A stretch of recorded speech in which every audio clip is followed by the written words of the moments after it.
Hello everyone, welcome to my YouTube channel students zone. So dear students, आज हम एक और कहानी करने वाले हैं जिसका शीर्षक है भेड़िया और सारस। भेड़िया और सारस। यह कहानी बेटा बहुत ही ज़्यादा इंटरेस्टिंग होने वाली है, तो आपने ध्यान से सुनना है, ठीक है। और इससे हमें शिक्षा भी मिलती है, और क्या शिक्षा मिलती है ये कहानी के अंत में आपको पता चल जाएगा, ठीक है। तो आपने ध्यान से सुननी है। एक दिन एक भेड़िए को जंगल में बैल का गोश्त पड़ा मिला। भेड़िए को जंगल में क्या मिला बेटा? बैल का गोश्त। अब गोश्त क्या होता है बेटा? मांस।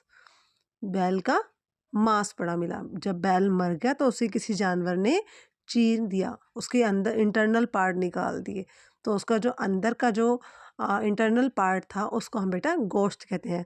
जैसे हम मुर्गी के इंटरनल पार्ट को हम चिकन कहते हैं, है ना, वैसे ही बेटा हम बैल के जो इंटरनल पार्ट होते हैं उसको हम गोश्त भी कह सकते हैं, ठीक है।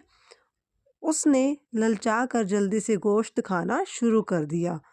भेड़िए को बैल का गोश्त देखकर उसके मुंह में पानी आ गया और उसने उसका जो मांस है वो खाना शुरू कर दिया। हड्डी का एक टुकड़ा उसके गले में फंस गया। इतनी जल्दी जल्दी में उसने उसको खाया कि बैल की हड्डी तक उसके गले में आ गई और वो उसके गले में अड़ गई, ठीक है। उसे सांस लेने में मुश्किल होने लगी। जब उसके गले में वो हड्डी अड़ गई थी तो भेड़िए को सांस नहीं आ रही थी, ठीक है। जब हमारे गले में कुछ फंस जाता है तो हमें भी सांस लेने में प्रॉब्लम आती है ना बेटा। ऐसे ही भेड़िए को सांस लेने में प्रॉब्लम हो रही थी, वो सांस नहीं ले पा रहा था। भेड़िए को याद आया कि पास ही एक सारस रहता है, ठीक है। भेड़िया सारस के पास गया और उससे हेल्प के लिए बोला, उससे सहायता मांगने लगा। भेड़िए ने सारस को इनाम देने का भी वादा किया। क्या बोला? भेड़िया भाई तुम मेरी हेल्प कर दो, मेरे गले में जो हड्डी फंसी है उसे निकाल दो, इसके बदले में मैं आपको इनाम भी दूंगा, ये मेरा प्रॉमिस है, ये मेरा वादा है। सारस को भी उस पर दया आ गई, वह क्योंकि वो बोल नहीं पा रहा था, उसको सांस नहीं आ रहे थे, तो उसको भी उस पर दया आ गई। वह भेड़िए की सहायता करने के लिए रेडी हो गया, तैयार हो गया।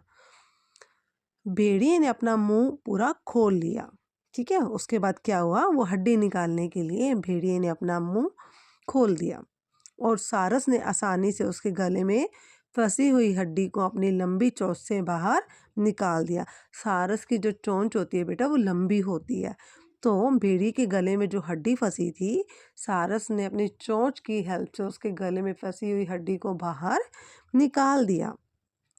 इसके बाद सारस ने भेड़िए को उसका वादा याद दिलाया, ठीक है। और उसे क्या बोला कि मेरा इनाम दे दो।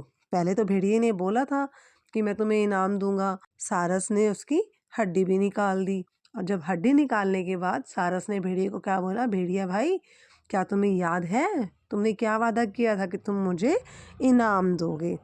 तो इस पर भेड़िए ने क्या बोला, कैसा इनाम? भेड़िया मुकर गया। मुकर मीन्स क्या होता है बेटा?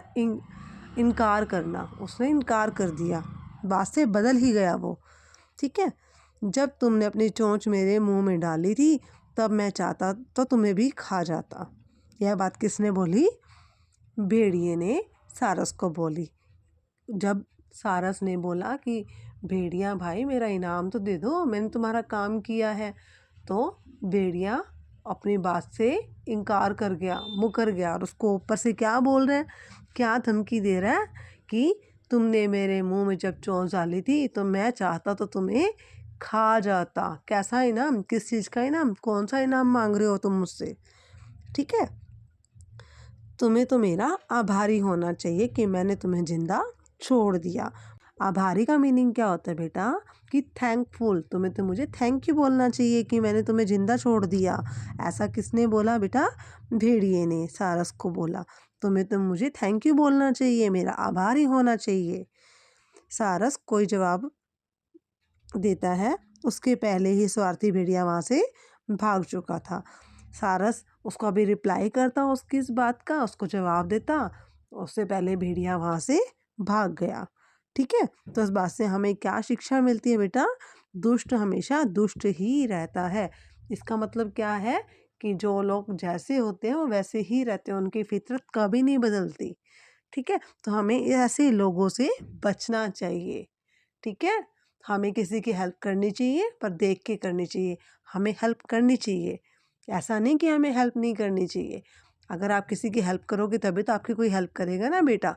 तो आपको हमेशा औरों की हेल्प करनी चाहिए। ठीक है, तो मुझे होप है, मुझे आशा है कि आपको मेरी ये कहानी पसंद आई होगी।